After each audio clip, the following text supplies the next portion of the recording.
Hello guys, I thought I'd just drop in for a few minutes. I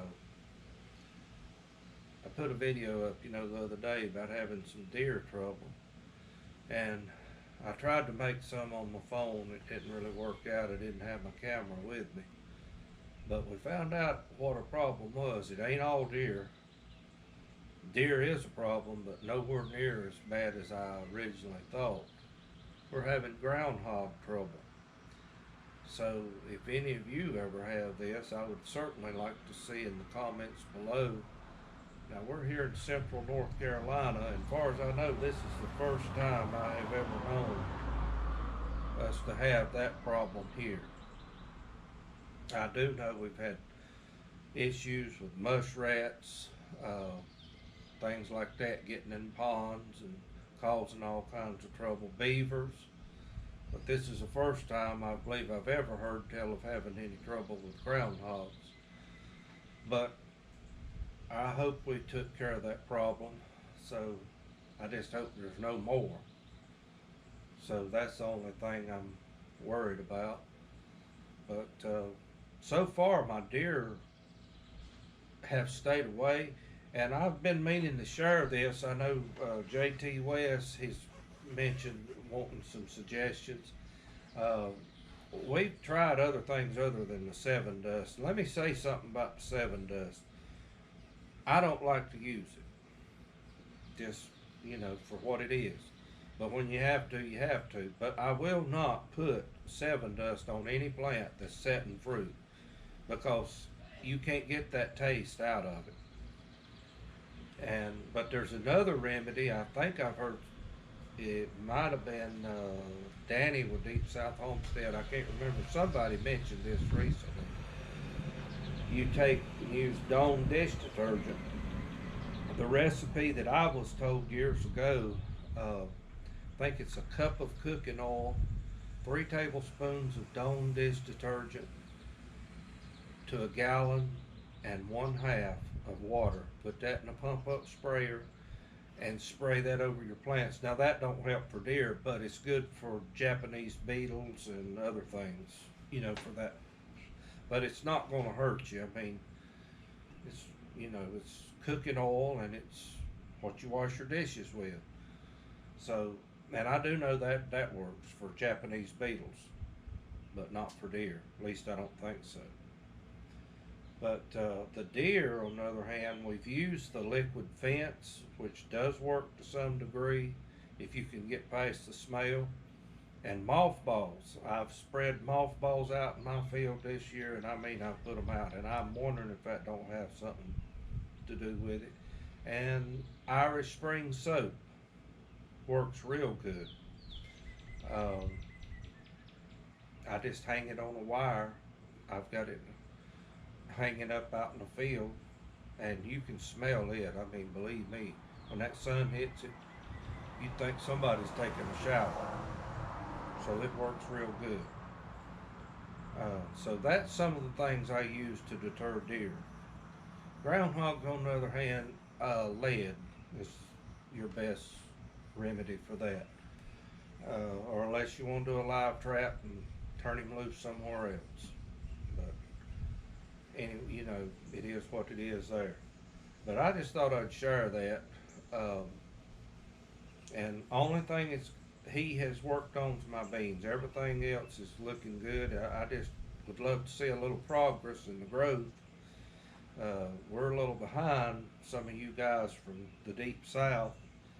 We're just getting started, and I've got some pictures I'm going to show at the end of this video. We was blessed this week. My mother and dad, they called, and they had peaches. They picked five bushel peaches off their peach tree.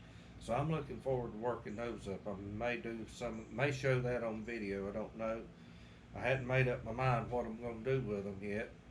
Talk to the wife about it and see what she wants to do, and go from there. But I've got probably close to 1/2 a bushel. We're going to work them up. I'm letting them ripen just a little bit more, but I've got some pictures. I'll show you those, and their blackberries, their tame blackberries are really doing good. I don't know if I'm gonna fool with those or not. I may if they want them, or whatever. Mine here, I'll get a few off of them, not enough really to do anything with. But looking forward to it. I'm really getting excited over our corn. This is probably going to be the most corn I've had in several years. Uh, because I just really hadn't had the room to do a whole lot in the previous years. So looking forward to that, and trying to think if there's anything else. Oh yeah, the pickles. I'm waiting on. We've had a lot of rain here the past 2 or 3 days, so it's kind of slowed the cucumbers and the squash, stuff like that. It's kind of slowed it down. They're blooming like crazy, but I'm kind of waiting for them to put on.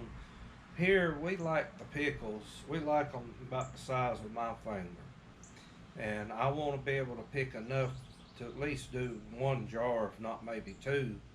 And so I can show you how we do them. We make them from fresh dill. We don't use the mix or anything like that. It's all, we use salt, mustard seed, vinegar, and fresh dill and garlic. I've got some garlic. Matter of fact, I've harvested some garlic that's right over there drying out. And that's all we use in it.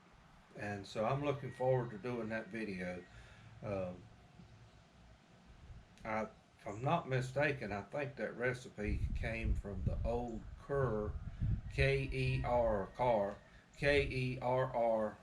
Cannon book. So that recipe is vintage. So looking forward to doing that. And I hope that wind is not blowing. It feels real good. It's 90 degrees sitting here.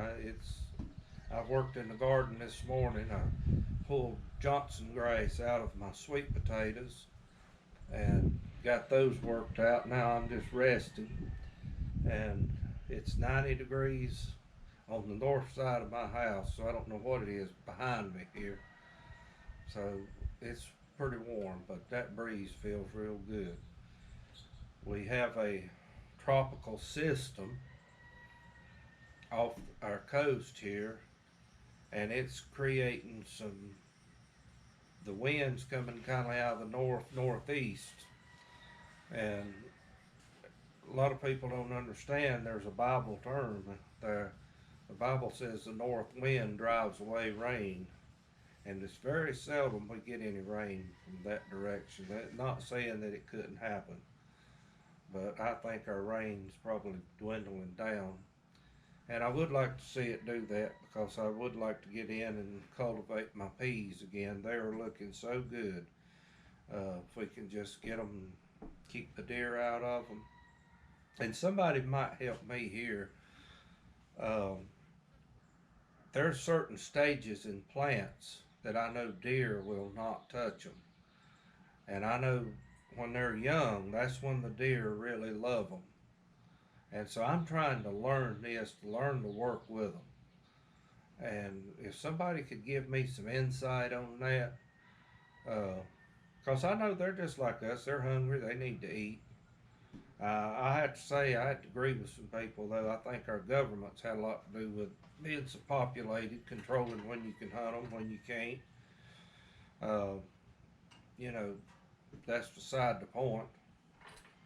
But I would like to kind of know their routines, because if I can learn that, it'll learn me kind of how to prepare and work along with them, if there is such a thing. But anyway, I'm satisfied with what's going on right now, the way my garden looks. And I would hope next year I can do even more. That'd be my plan. I would love to be able to have some field corn. And I've got the equipment to grind cornmeal using a tractor.